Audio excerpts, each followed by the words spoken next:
Dr. Jim Lat-Bap, why is your PhD rotting? Hello and welcome to Dr. Jim Lat-Bap Stoplight Music Theory, where an ex-music professor with a rotting PhD answers music questions. To be a music professor, you have to have a doctorate in music. My PhD is in music composition. I got the degree because I was told I could get a job with it. And then two unforeseen things happened, and it became almost impossible to get a teaching job with a PhD in music composition. So these little educational lectures on my commute at traffic lights are the way I am making use of my experience getting all the degrees and my experience teaching. Let me talk about how I got my PhD. When I was a music major in my undergrad, I majored in music theory/composition, and my degree was a Bachelor of Science in music theory/composition. At the recommendation of several music teachers in my undergrad, they suggested I try to go for my master's. I got in, but they said I was behind, so I had to do extra to catch up to the master's in music composition level. As I was getting towards the end of that degree, my thesis advisor asked, "What do you think about going for your doctorate?" And I thought, what's the advantage of going for my doctorate?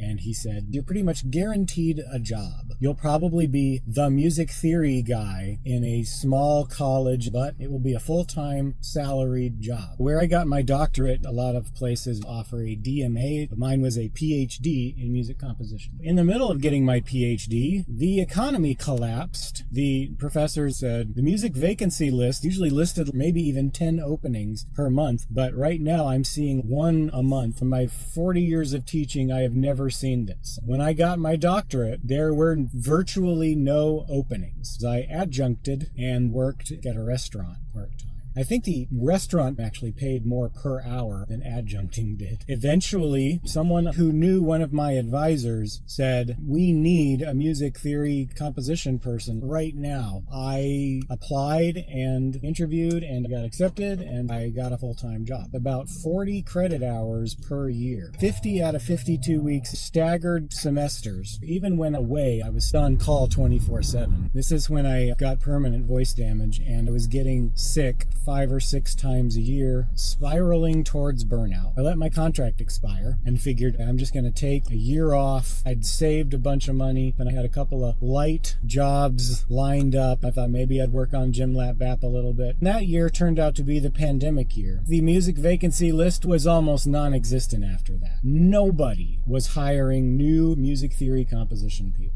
I now have a 5-year gap in teaching. No one's going to hire me. The good news is, I guess, is Jim Lat-Bap makes a modicum amount of money, more than it used to, but nothing I could quit my day job for. That is why my PhD is rotting.